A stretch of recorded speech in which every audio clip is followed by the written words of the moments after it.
Bismillahirrahmanirrahim. Assalamualaikum warahmatullahi wabarakatuh. Innal hamdalillah nahmaduhu wa nasta'inuhu wa nastaghfiruh wa na'udzu billahi min syururi anfusina wa min sayyiati a'malina. May yahdihillahu fala mudilla lahu wa may yudlil fala hadiya lahu. Wa ashhadu an la ilaha illallah wahdahu la syarika lah wa ashhadu anna Muhammadan abduhu wa rasuluhu la nabiyya ba'dah. Ya ayyuhalladzina amanu taqullaha haqqa tuqatih wa la tamutunna illa wa antum muslimun. Ya ayyuhan nasu taqu rabbakumul ladzi khalaqakum min nafsin wahidah wa khalaqa minha zawjaha وبث منهما رجالا كثيرا ونساء واتقوا الله الذي تساءلون به والأرحام إن الله كان عليكم رقيبا. يا أيها الذين آمنوا اتقوا الله وقولوا قولا سديدا يصلح لكم أعمالكم ويغفر لكم ذنوبكم ومن يطع الله ورسوله فقد فاز فوزا عظيما. Amma ba'du fa inna asdaqal hadithi kitabullah wa khairal hadi hadi Muhammadin sallallahu alaihi wasallam wa syarral umuri muhdatsatuha fa inna kulla muhdatsatin bid'ah wa kulla bid'atin dhalalah wa kulla dhalalatin finnar. Para jamaah sekalian, kaum muslimin dan muslimat, hadirin dan hadirat, azani Allah wa iyyakum. Alhamdulillah, di kesempatan yang berbahagia ini kita diberikan kemudahan oleh Allah Subhanahu wa taala untuk bisa berkumpul di tempat yang insya Allah diberkahi ini, untuk kita sama-sama belajar di dalam tentang bagaimana pengurusan jenazah yang ini sudah banyak ditinggalkan oleh kaum muslimin. Banyak di antara kita yang kemudian mengandalkan di dalam pengurusan jenazah itu hanya kepada salah satu pihak saja, atau yang diistilahkan di daerah kita lebek, ya, istilahnya lebek di sini, ya. Padahal perkara pengurusan jenazah seharusnya setiap kita memiliki kemampuan untuk itu. Setiap kita harus memiliki ilmu tentang bagaimana kita mengurus jenazah yang benar sesuai dengan apa yang disyariatkan oleh Allah dan Rasulnya. Dan ini adalah merupakan suatu kewajiban bagi kita semuanya, sehingga kemudian kita tidak mengandalkan kepada salah satu pihak saja. Apalagi kalau kita berbicara tentang ajal, ya, yang itu bisa saja datang secara tiba-tiba, yang mungkin ketika kita mengandalkan kepada salah satu pihak, bisa saja orang itu mungkin sedang ada keperluan di luar kota dan lain sebagainya, sehingga sulit kalau seandainya kita tidak memiliki kemampuan untuk itu, saling mengandalkan. Padahal di saat kita bisa melakukan, ya, maka kita siap pakai dimanapun dan kapanpun. Terlebih dalam hal ini adalah, ya, dalam rangka untuk saling tolong menolong sesama kaum muslimin. Apalagi ini adalah salah satu bentuk ibadah, bentuk taqarrub kita kepada Allah Subhanahu wa taala. Kemudian para jamaah sekalian yang dirahmati oleh Allah Subhanahu wa taala, perkara tentang pengurusan jenazah ini berarti sama saja kita sedang berbicara tentang masalah ibadah, yang di dalam syariat Islam ibadah itu tidak akan diterima oleh Allah kecuali harus memenuhi dua unsur, yaitu ikhlas karena Allah Subhanahu wa taala dan kemudian mengikuti petunjuk Rasulullah sallallahu alaihi wasallam. Ikhlas di dalam artian kita di dalam melakukannya bukan karena pamrih duniawi, bukan karena ingin dipuji, bukan karena ingin disanjung, bukan juga karena dalam rangka untuk mengejar dunia.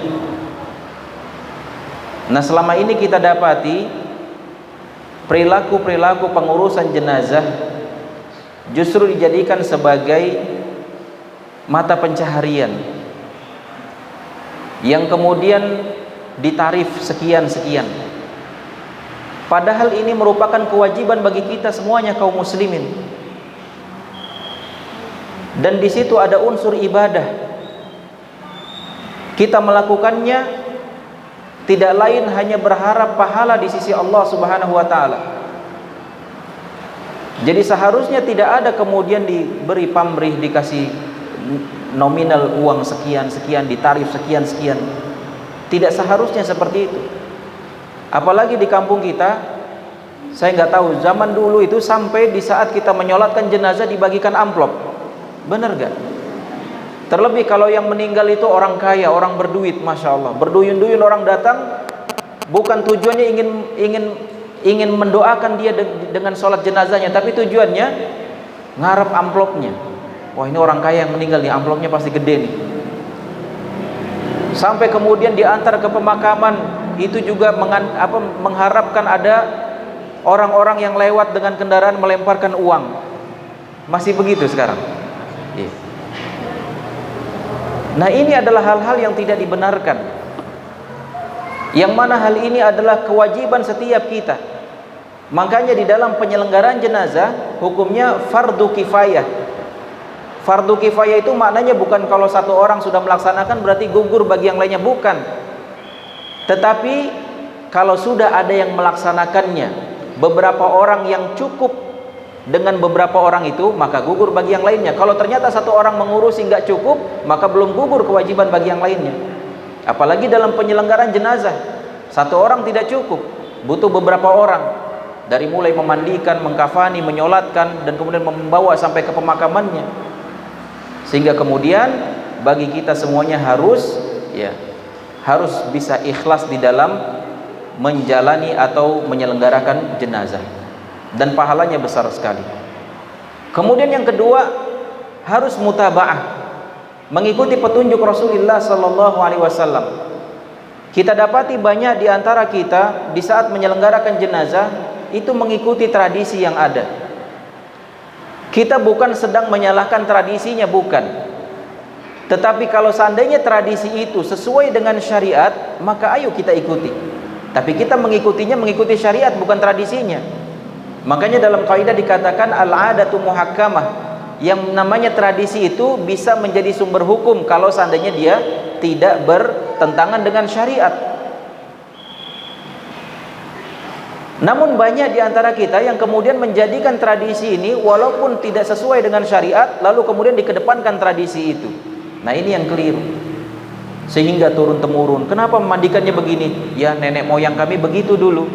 Orang-orang tua kami biasanya begitu. Ya. Dengan cara begini, dengan cara begitu, maka diikuti sampai saat ini. Jarang di antara kita yang kemudian menyadari bahwasanya ini selama ini yang sudah kita lakukan sesuai enggak nih dengan petunjuk Rasul. Padahal yang menjadi syarat diterimanya ibadah, poin keduanya adalah mengikuti petunjuk Rasul. Allah berfirman, laqad kana lakum fi rasulillahi uswatun hasanah. Sungguh telah ada pada diri Rasul contoh suri tauladan yang baik yang harus kita ikuti. Jadi kita harus mengikut Rasulullah sallallahu alaihi wasallam. Dan bahkan Rasulullah SAW banyak dalam hadisnya, baik secara spesifik maupun secara umum, beliau sampaikan perintah di mana kita harus mengikuti beliau. Salah satunya dalam hadis yang menjelaskan secara spesifik, Rasulullah SAW mengatakan, "Shallu kama ra'aitumuni usalli." Salatlah kalian sebagaimana kalian melihat aku salat. Berarti di sini ada perintah. Salat kita harus sesuai dengan salatnya Rasul dari mulai takbiratul ihram sampai salam. Kemudian juga masalah haji dan umrah, Rasul mengatakan, "Khudhu anni manasikakum." Ambillah dariku tentang cara manasik haji dan umrah kalian. Ini juga secara spesifik Rasul katakan bahwasanya kalau mau haji atau umrah harus sesuai dengan caraku. Dan secara umum Rasul juga mengatakan, wa khairul huda Muhammad sallallahu alaihi wasallam. Sebaik-baik petunjuk adalah petunjuknya siapa? Petunjuk siapa? Nenek moyang?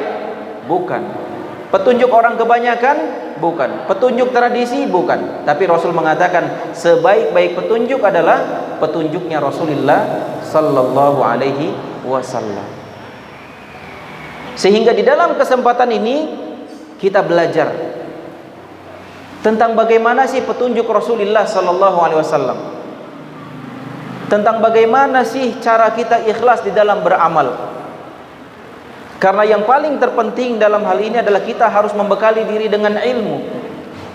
Di saat kita tidak membekali dengan ilmu yang benar, maka sering kita dapati terjadi kekeliruan di masyarakat kita, terkhusus dalam proses penyelenggaraan jenazah.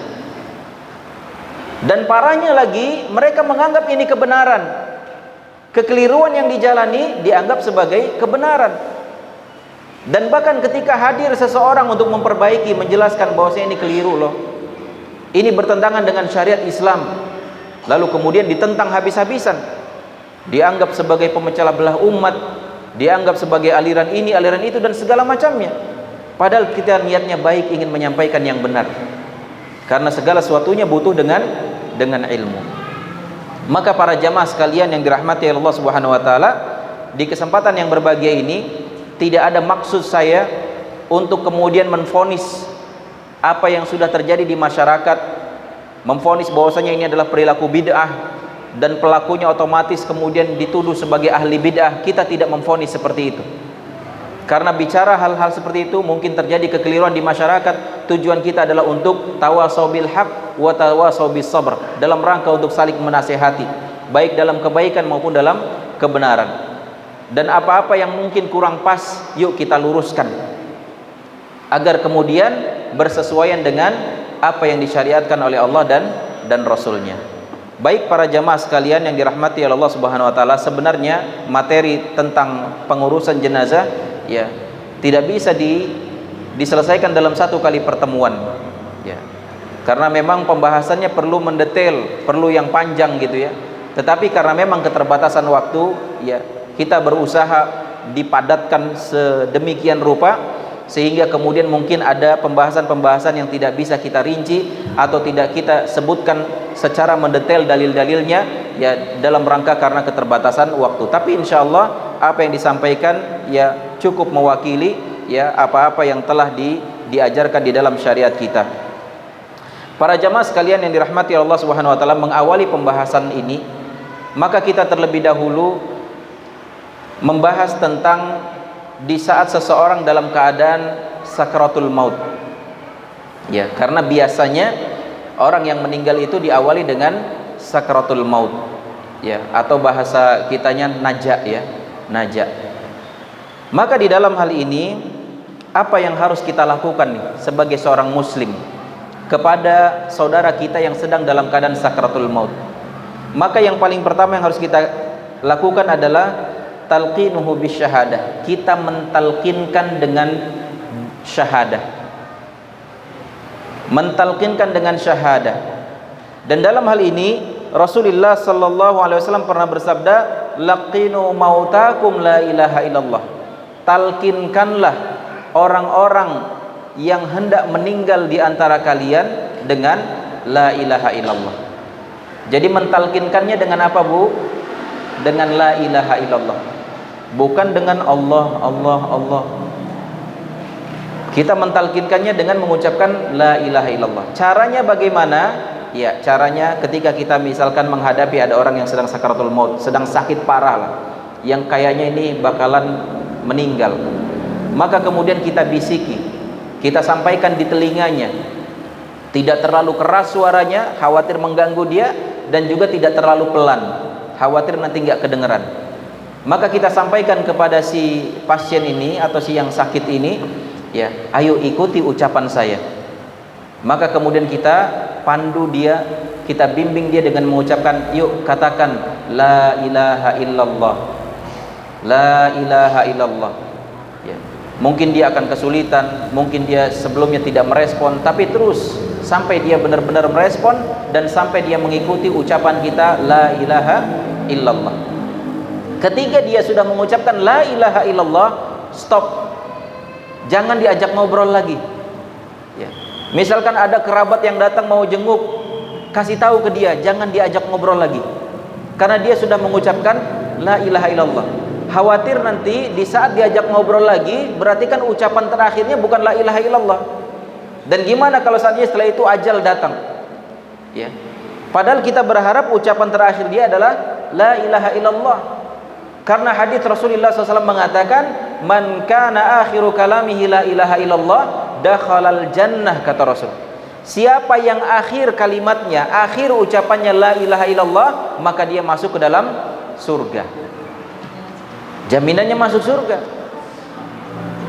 Jadi jangan kemudian sudah ditalkinkan la ilaha illallah, si pasien sudah mengucapkan la ilaha illallah, terus kita ajak ngobrol lagi. Gimana rasanya mak, gimana rasanya bu, gimana ya, gitu kan. Jangan ditanya lagi. Dan kalaupun seandainya dia ngomong, sudah mengucapkan la ilaha illallah, tiba-tiba kemudian dia ngomong, tolong ambilkan saya minum misalkan, saya haus. Ya sudah, ambilkan minum, diminumkan, setelah itu talkinkan lagi. Talkinkan lagi dengan mengucapkan la ilaha illallah. Dan kemudian juga keliru ketika ada yang mengatakan, Ustaz jangan ditalkinkan la ilaha illallah, cukup ditalkinkan Allah, Allah saja. Kenapa khawatir kalau misalkan dia bilang la ilaha illallah, baru bilang la ilah, meninggal? Ini kesyirikan ini. La ilah, tiada Tuhan kan artinya gitu. Tiada sesembahan. Berarti menafikan saja, isbatnya nggak ada nih gitu kan. Ini pakai akal-akalan gitu kan. Lalu daripada begitu, amannya udah ngucap Allah, Allah saja. Loh, ngucap Allah, Allah ini ajaran dari mana? Yang diajarkan Rasul adalah la ilaha illallah. Dan Allah maha tahu, dan Allah maha berkehendak gitu. Ketika Allah memang berkehendak orang ini mengucapkan la ilaha illallah, ya pasti dimudahkan gitu ya. Jadi kita mengikuti dalil, mengikuti contoh Rasulullah SAW, yang mana Rasul memerintahkan kepada kita untuk mentalkinkan la ilaha illallah, tidak diganti dengan kalimat lain ya, misalkan Allah, Allah tidak, atau Allahu Akbar, atau Subhanallah, Subhanallah, enggak, tapi la ilaha illallah. Karena ada jaminan dari Rasulullah SAW, siapa yang akhir katanya atau akhir pembicaranya adalah la ilaha illallah, maka dia akan masuk ke dalam surga. Dan kemudian garis bawah ini Bapak Ibu ya, yang namanya mentalkinkan itu ketika seorang belum meninggal, dalam keadaan sakratul maut. Kalau sudah meninggal, sudah nggak ada lagi proses mentalkinkan. Karena yang namanya mentalkinkan itu kan kita membimbing orang ini untuk kemudian bisa mengucapkan apa yang kita ucapkan. Dan tentu ini diuntukkan untuk orang yang masih hidup. Kalau sudah meninggal gimana kita? Ayo suruh baca ini, baca itu, ya nggak bisa lagi karena dia sudah meninggal. Kemudian para jamaah sekalian yang dirahmati oleh Allah Subhanahu wa taala, ya, setelah kita mentalkinkannya dan kemudian misalkan dia meninggal, maka yang pertama sekali, dan ini sunnah, kita menghadapkan orang ini ke arah kiblat. Menghadapkan orang ini ke arah kiblat. Dan para ulama sebutkan tata cara menghadapkan dia ke kiblat bisa salah satu dari dua cara. Cara pertama adalah dengan mengarahkan kakinya ke arah kiblat. Ya, jadi kalau misalkan kita anggap kiblat sana ya, maka kepala di sini ditidurkannya seperti ini. Jadi kakinya mengarah kiblat, kemudian di sini dikasih bantal agak tinggi, sehingga diharapkan wajahnya menghadap kiblat.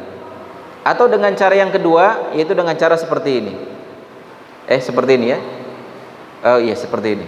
Jadi maksudnya dia dimiringkan seperti posisi sunnah kita kalau lagi tidur. Ya, miring ke arah kanan, ya. Kemudian berarti otomatis wajah kita menghadap ke arah kiblat. Sehingga kemudian diganjel di bagian belakangnya dengan bantal atau apa, sehingga kemudian dia posisinya miring menghadap ke kiblat, ya. Jadi ini sunnah. Jika memungkinkan, kalau seandainya Ustaz ini posisi rumahnya nggak seperti itu, atau ranjangnya susah mau dibongkar-bongkar gitu kan, ya sudah semampunya saja. Tapi ini disunnahkan seperti itu. Kemudian para jamaah sekalian yang dirahmati Allah Subhanahu wa taala, di saat seorang itu sudah meninggal, maka yang harus kita lakukan pertama sekali adalah memejamkan matanya. Ya. Jadi biasanya kalau orang meninggal itu matanya terbuka. Karena Rasulullah SAW bersabda, innar ruha idza qubida tabi'ahul basar. Ruh itu kalau dicabut maka akan diikuti oleh matanya. Ya, dicabutnya ke arah atas maka matanya mengikuti ke arah atas. Dan ini sama sekali tidak ada hubungannya husnul khotimah atau su'ul khotimah. Itu ada orang meninggal matanya mendelik. Oh, jangan-jangan dia tuh ahli maksiat, su'ul khotimah. Enggak ada hubungannya. Karena memang setiap orang yang meninggal pasti matanya mengikuti ke arah ke atas. Sehingga kemudian terkadang seringnya begitu, ketika dia sudah les meninggal, arwahnya sudah dicabut, matanya nggak balik lagi. Makanya di saat ketika meninggal segera kita menutup kelopak matanya. Jangan sampai dibiarkan begitu aja, akhirnya nanti kaku, susah lagi untuk menutupnya. Ya, ini yang pertama. Kemudian yang lainnya juga disunahkan kita untuk langsung menutup bagian rahangnya, ya, menutup bagian rahangnya supaya nanti tidak terbuka. Dan biasanya pakai tali, ya, semacam tali dari kain, maka kemudian diikatkan dari bagian bawah rahangnya ke atas. Ya, tujuannya agar kemudian mulutnya tidak terbuka. Ya, ini juga sunnah. Kemudian sunnah berikutnya, kita lepaskan pakaiannya. Ya, karena mumpung masih baru meninggal, ya biasanya belum terlalu kaku, sehingga kemudian kita tanggalkan pakaiannya. Kalaupun sudah kaku, ya cara menanggalkannya ya tinggal digunting aja biar gampang. Eman Ustadz bajunya mahal gitu kan, ya nggak usah eman-eman lah gitu kan. Dalam hal itu nggak apa-apa karena darurat, ya kita gunting pakaiannya kalau memang sulit. Ya, kemudian setelah itu disunahkan juga menutup sekujur badannya dengan kain. Ya, ditutup sekujur badannya dengan kain dari ujung kepala sampai ujung kaki. Kemudian para jamaah sekalian yang dirahmati Allah Subhanahu wa taala, ketika seorang sudah meninggal, maka kemudian kewajiban kita berikutnya adalah kita mendoakan dia. Ya, mendoakan.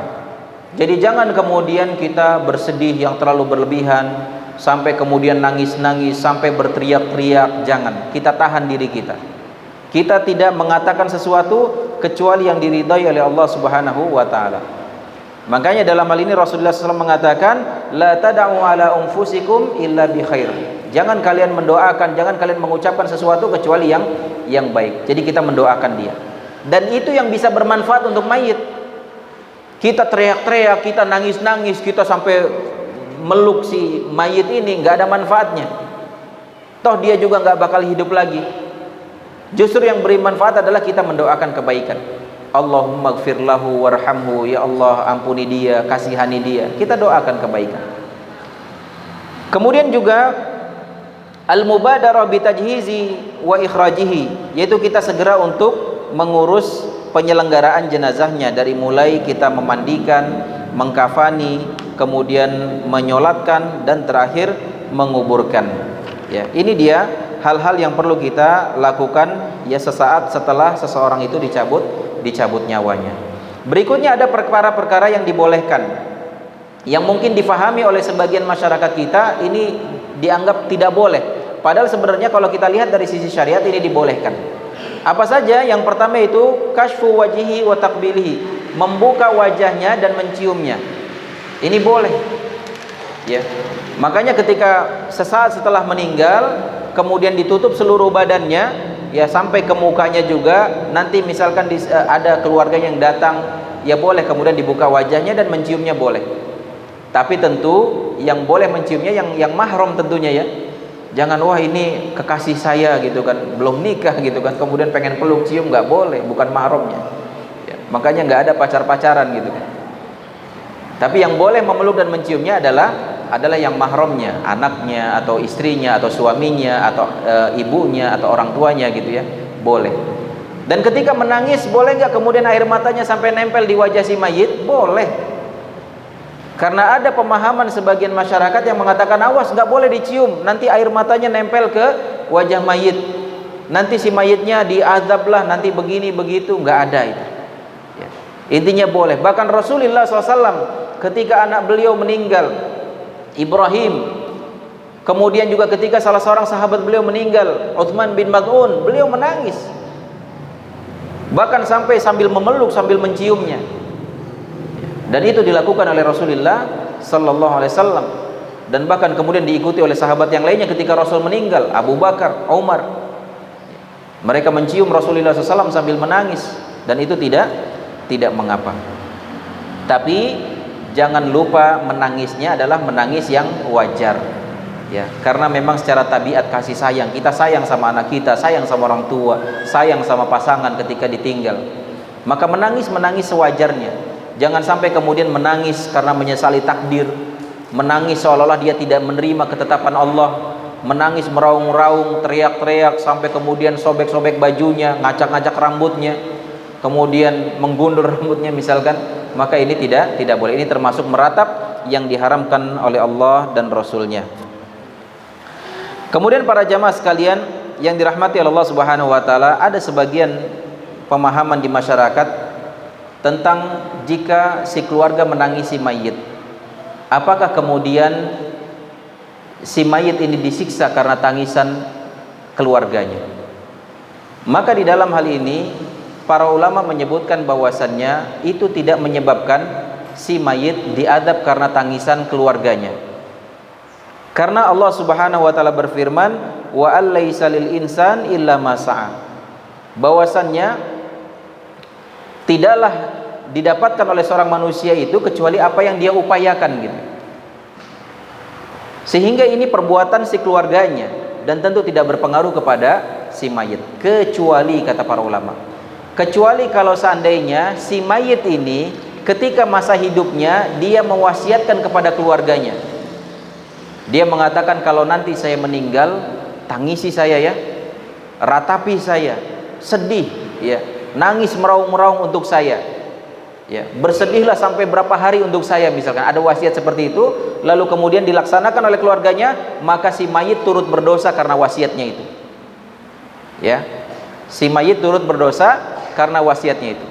Dan sebagian ulama ada yang mengatakan juga si mayit bisa berdosa karena sebab dia tidak mengajarkan keluarganya bahwasannya menangisi sampai meratap itu nggak boleh. Terlebih kepada mereka-mereka yang menjadi kepala keluarga di rumah tangganya, yang dia punya kewajiban untuk mendakwahi keluarganya, suami kepada istrinya, atau mungkin siapa di keluarga itu yang memang sudah memiliki ilmunya, sudah tahu ilmunya, dia juga harus sampaikan kepada keluarganya bahwasanya ini nggak boleh.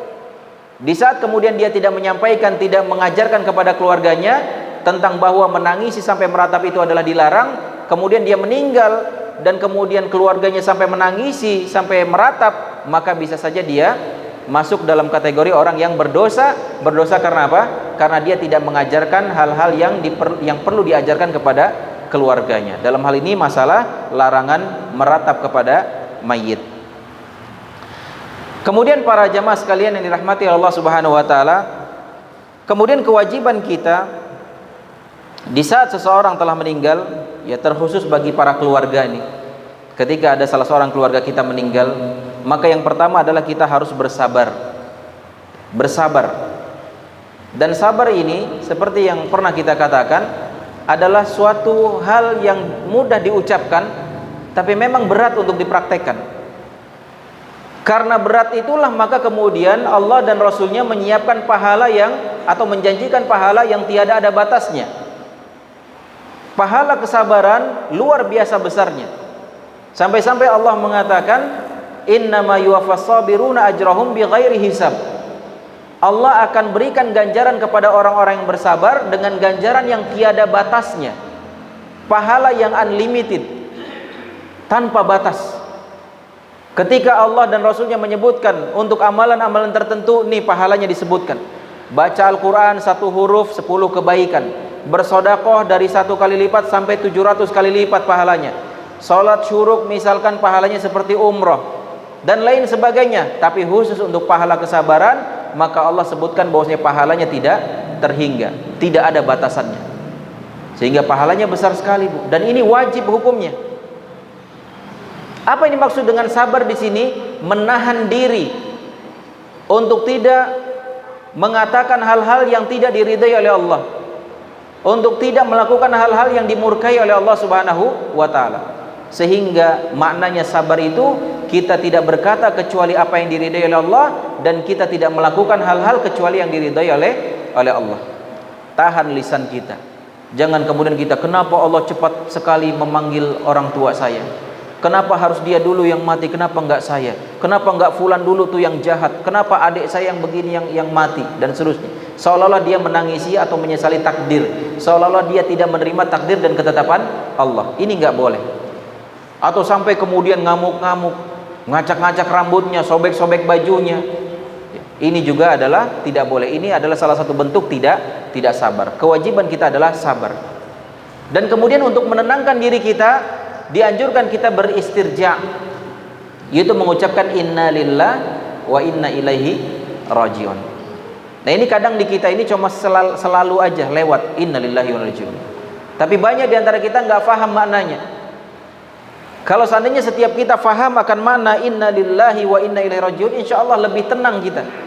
Apa maknanya? Inna lillah, sesungguhnya kita ini milik Allah. Wa inna ilaihi rajiun, dan kita akan dikembalikan juga kepada Allah. Maka di saat sekarang anak kita diambil oleh Allah, anak kita punya Allah, maka sudah menjadi hak Allah untuk mengambil itu kembali. Ngapain kita sedih gitu?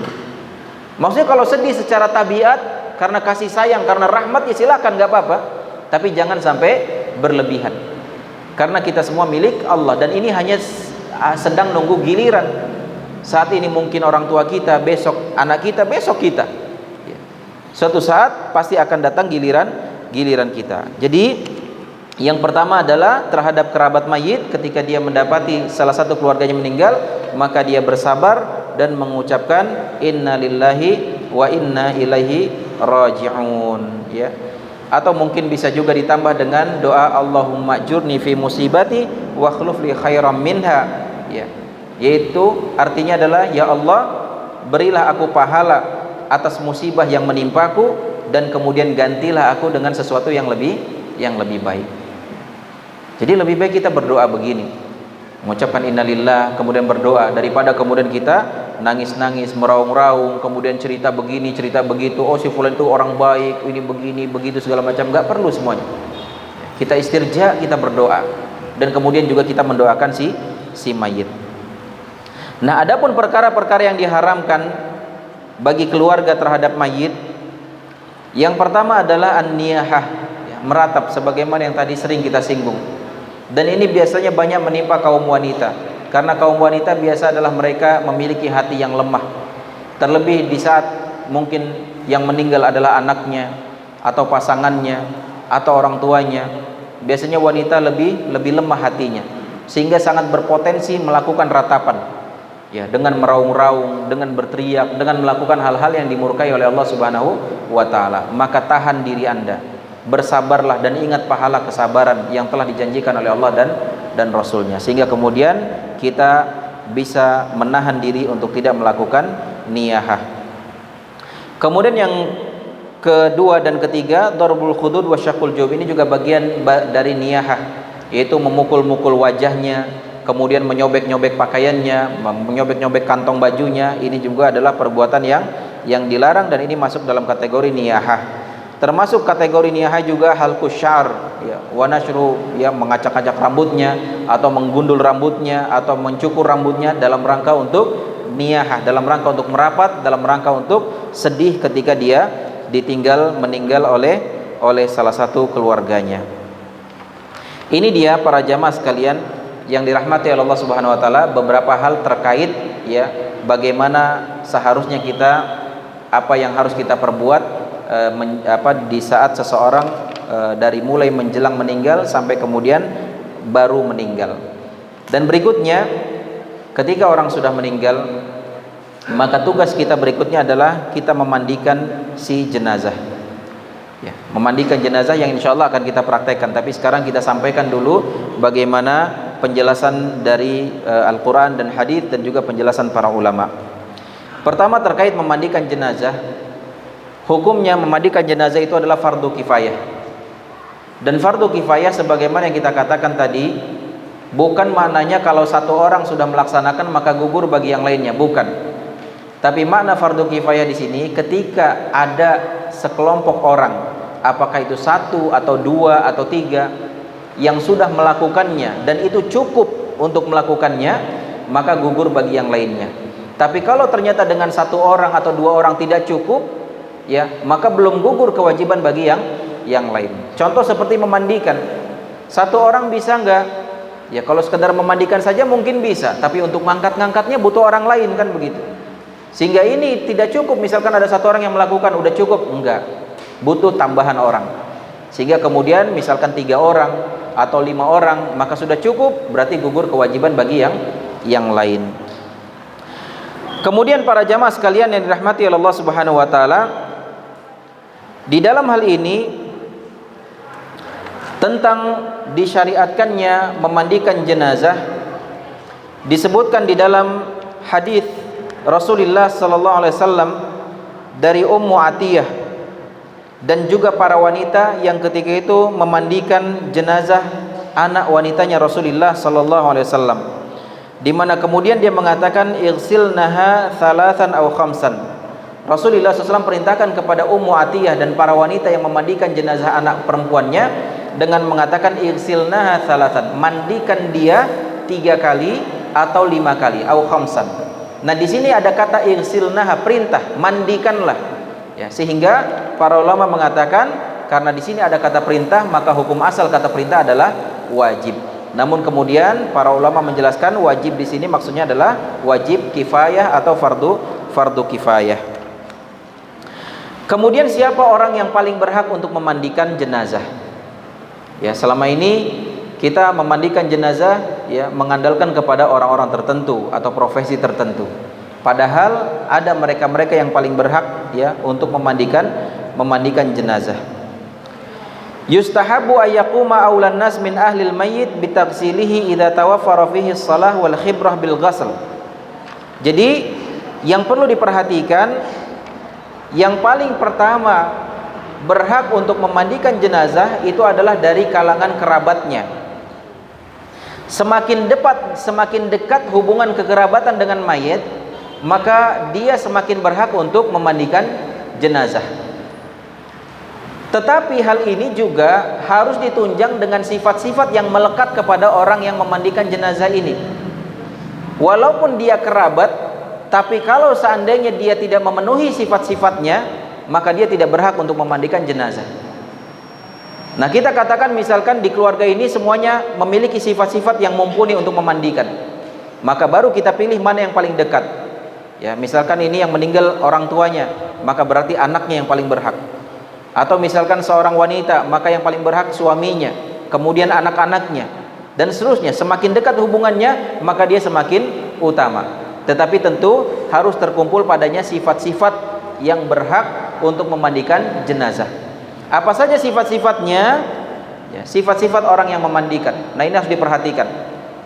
Ya. Dan itu harus kita miliki.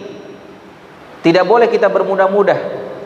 Apalagi kemudian di saat kita ingin menyerahkan kepada orang lain, orang lainnya punya nggak sifat-sifat seperti ini? Kalau ternyata orang itu tidak punya sifat-sifat seperti ini, maka sebaiknya jangan dia yang memandikan. Yang pertama apa sifat-sifatnya? As-salah, yaitu orang yang soleh, orang yang takut kepada Allah. Kenapa di sini disyaratkan orang yang memandikan jenazah itu adalah orang yang soleh? Karena orang yang soleh, orang yang takut kepada Allah, biasanya dia amanah di dalam memandikan. Dia amanah dan dia tidak menyebar aib dari si mayit. Dia benar-benar menutupi aib si mayit kalau memang ada aibnya ketika dia memandikan. Dan dia faham betul sabda Rasulullah SAW mengatakan, man satara musliman satarahullahu yaumal qiyamah. Siapa yang menutupi aib saudaranya sesama muslim, maka Allah juga akan menutupi aib dia pada hari kiamat. Nah, kita ketahui dalam memandikan, pakaian dibuka. Mungkin selama ini dia selalu berpenampilan bagus ketika masa hidupnya, selalu glowing wajahnya. Ternyata pas dimandiin, oh ternyata badannya penuh panu.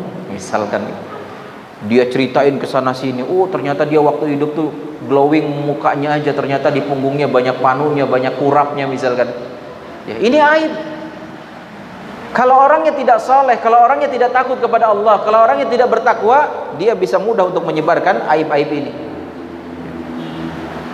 Atau misalkan seorang wanita yang meninggal, bisa saja kemudian wanita lain yang memandikan ini, dia cerita, oh ternyata dia rambutnya pendek, cerita kepada suaminya lagi, cerita kepada laki-laki lain. Ini bahaya, mengumbar aib.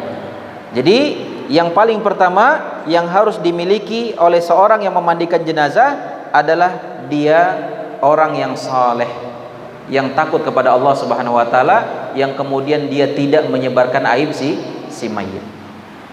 Kemudian sifat yang kedua, al-khibrah bil ghasl. Dia memiliki ilmu, dia memiliki kemampuan untuk memandikan jenazah.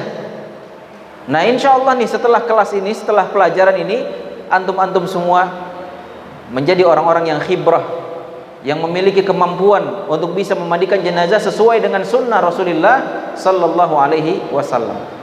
Jadi dia punya kemampuan, punya ilmunya, gimana cara memandikannya, gimana cara mewudukannya. Dia tahu bagaimana sunnah-sunnahnya, bagaimana hal-hal yang dilarang dia tahu. Walaupun memang ini perlu latihan. Ya, selain kita sampaikan materi, perlu latihan. Dan biasanya kalau orang baru-baru memandikan jenazah kadang ada rasa canggung. Ya, ada rasa canggung biasanya. Tapi insya Allah sekali, dua kali, tiga kali menjadi terbiasa. Yang penting benar-benar kita niatkan ini dalam rangka ibadah kepada Allah Subhanahu wa Ta'ala. Ya, jadi memiliki kemampuan. Sebagaimana Rasulullah SAW juga perintahkan kepada para sahabatnya yang memang memiliki kemampuan untuk bisa memandikan jenazah. Jadi tidak sembarangan menunjuk orang untuk memandikan jenazah. Kemudian juga di sini ada faedah bahwasannya boleh seorang yang dalam keadaan junub atau dalam keadaan haid untuk memandikan jenazah. Jadi misalnya ada ibu-ibu, Ustaz saya lagi haid, boleh nggak memandikan jenazah? Boleh. Atau mungkin ada yang dalam keadaan junub belum sempat mandi junub, tahu-tahu ini ada jenazah harus dimandikan, maka dia memandikan jenazah dalam keadaan junub, boleh nggak? Jawabannya boleh. Kenapa? Karena tidak ada dalil yang melarang seorang dalam keadaan berhadas besar untuk memandikan jenazah. Sehingga di saat tidak ada dalil, maka kemudian kembali kepada hukum asalnya, yaitu dibolehkan. Kemudian para jamaah sekalian yang dirahmati Allah Subhanahu wa Ta'ala, berikutnya kita masuk ke dalam sifat mandi. Ya, bagaimana cara mandi yang benar. Nah, di dalam memandikan jenazah ini yang dijadikan rujukan utama adalah hadis dari Ummu Atiyah radhiyallahu anha. Kenapa harus dengan hadis dari Ummu Atiyah? Karena beliau yang menyaksikan bagaimana putrinya Rasulullah SAW dimandikan ketika meninggal. Ya, bahkan beliau ikut juga serta di dalam memandikan jenazah putrinya Rasulullah sallallahu alaihi wasallam, sehingga kemudian beliau meriwayatkan ya apa-apa yang terjadi di situ dan apa-apa perintah Rasulullah SAW di saat para wanita memandikan jenazah putrinya Rasulullah sallallahu alaihi wasallam. Yaitu hadis dari Ummu Atiyah radhiyallahu anha, dia mengatakan, dakhala alaina Rasulullah sallallahu alaihi wasallam wa nahnu naghsilu ibnatah. Bahwasanya suatu ketika Rasulullah SAW datang, lalu kemudian ketika itu kami sedang memandikan jenazah putri beliau, yaitu Zainab. Maka kemudian Rasulullah SAW bersabda, ighsilnaha thalathan au khamsan au aktsara min dzalika bima'in wasidrin. Rasul mengatakan, mandikanlah dia si Zainab ini radhiyallahu anha 3 kali atau 5 kali atau lebih dari itu kalau memang dibutuhkan. Ya, jadi pada asalnya memandikan jenazah itu cukup 1 kali. Ya, kalau memang 1 kali cukup, dirasa sudah bersih, nggak apa-apa, sudah cukup 1 kali. Tapi kalau dirasa kurang, boleh ditambah menjadi 3 kali, boleh 5 kali, boleh lebih dari itu.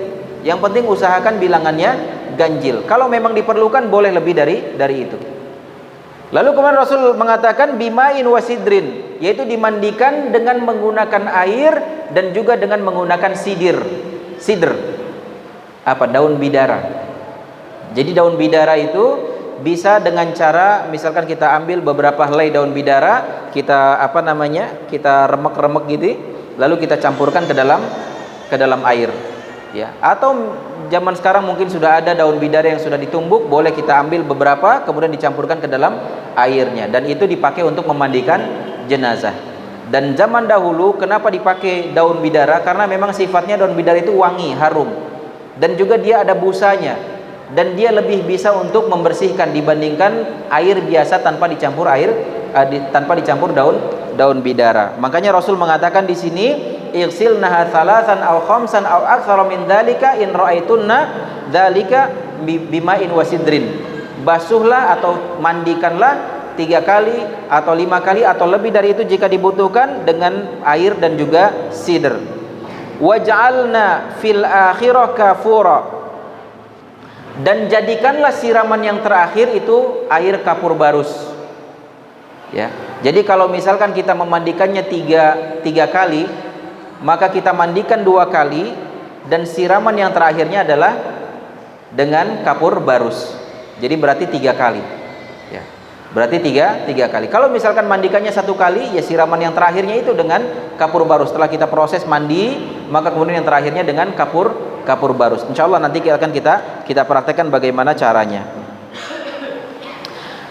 Kemudian faida faragtunna fa'adinnani, dan apabila kalian telah selesai memandikannya maka izinkan aku untuk masuk, kata Rasulullah sallallahu alaihi wasallam. Maka kemudian di saat para wanita ini selesai memandikan jenazah wanita putrinya Rasulullah SAW, maka kemudian dikabarkan kepada Rasul, sehingga kemudian Rasul datang, dan kemudian Rasul pun memberikan kain yang kering atau semacam handuk, sehingga kemudian ya jenazah ini pun dikeringkan dengan handuk tersebut. Kemudian wa fi lafzin igsilna ha witran, dan dalam riwayat lain dikatakan igsilna ha witran, yaitu mandikanlah dengan jumlah witir.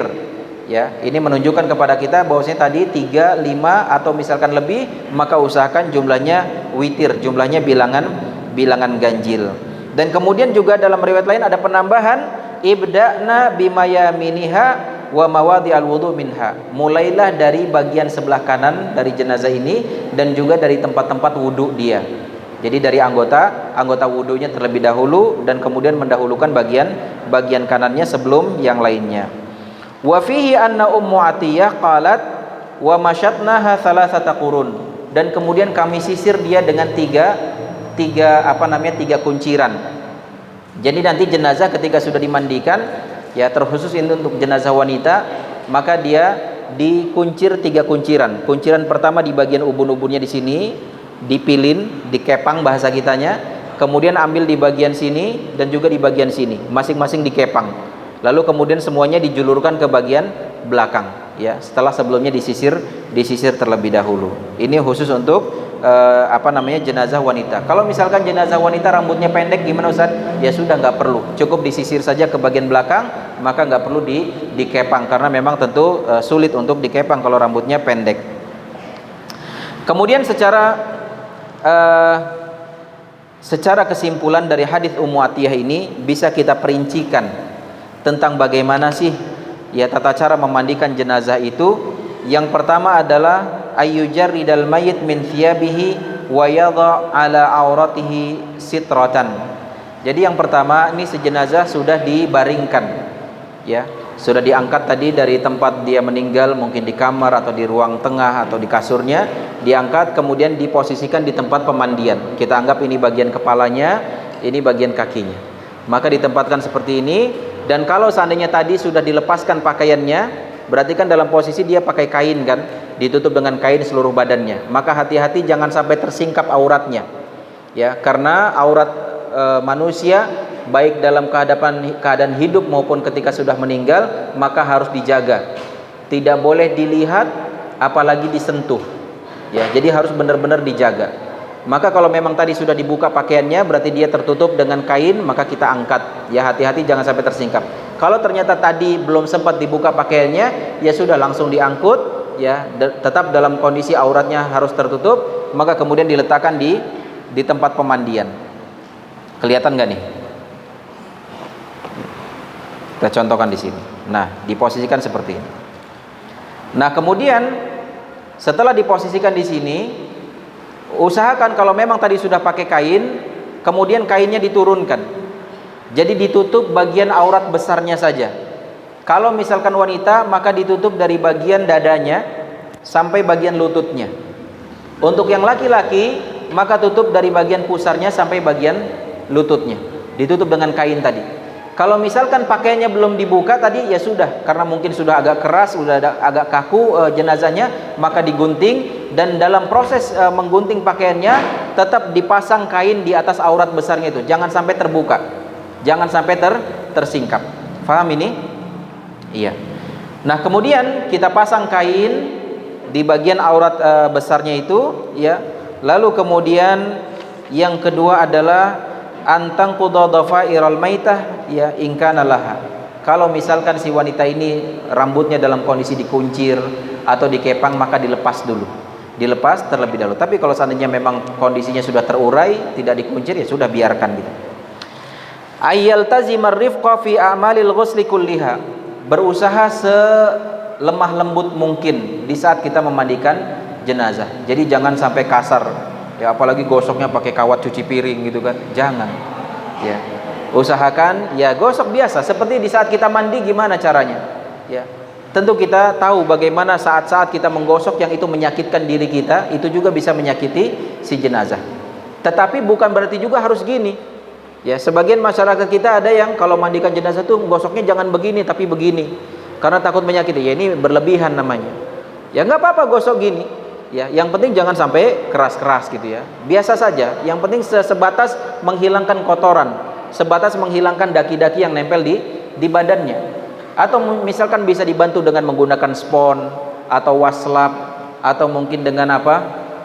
Ya apalah yang untuk mandi itu ya, ya spons, semacam spons gitu, boleh gitu kan. Intinya jangan sampai terlalu kasar, jangan sampai terlalu keras. Kemudian ayyadhu amal ma fil ghasalatil ula asidr as-sabun, yaitu pada basuhan pertama dengan menggunakan air yang dicampur dengan sidr. Kalaupun nggak ada sidr, boleh dengan sabun.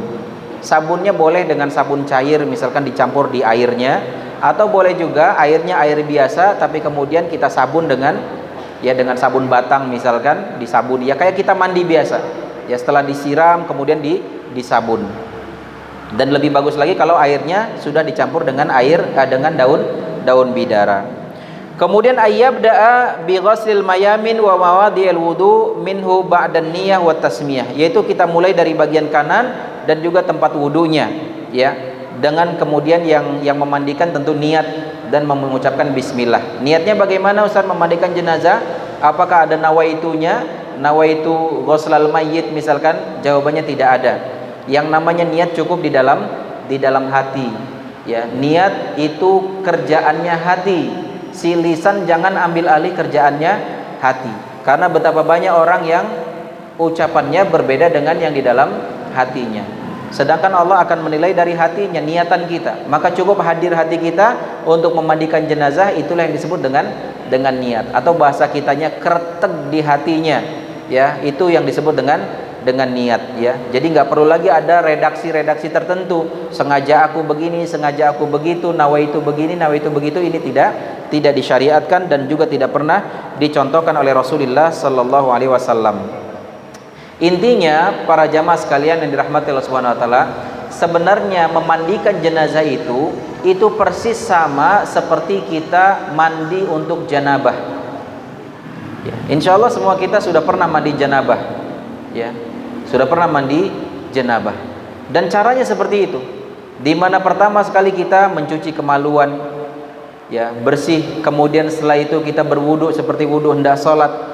Lalu kemudian kita membasuh kepala kita, baru kemudian mandi, dimulai dari bagian kanan, kemudian baru bagian kiri, selesai, ya.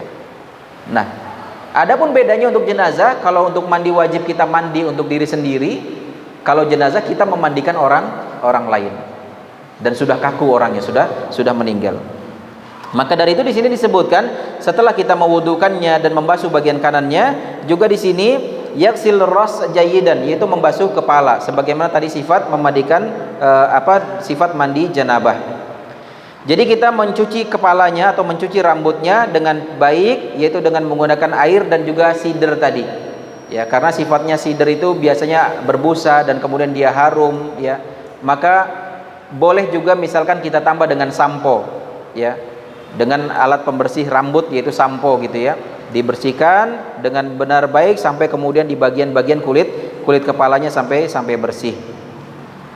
Kemudian yang berikutnya yusal al-janib al-aiman minal jasad, dibasuh di bagian kanannya dulu, wa yasna bil janibil aisar mithla dzalik, lalu kemudian sebelah kiri. Tapi ketika kita membasuh yang sebelah kanan bagian atasnya, kemudian kita miringkan dulu ke sebelah kiri agar bagian belakang kanannya juga dibersihkan.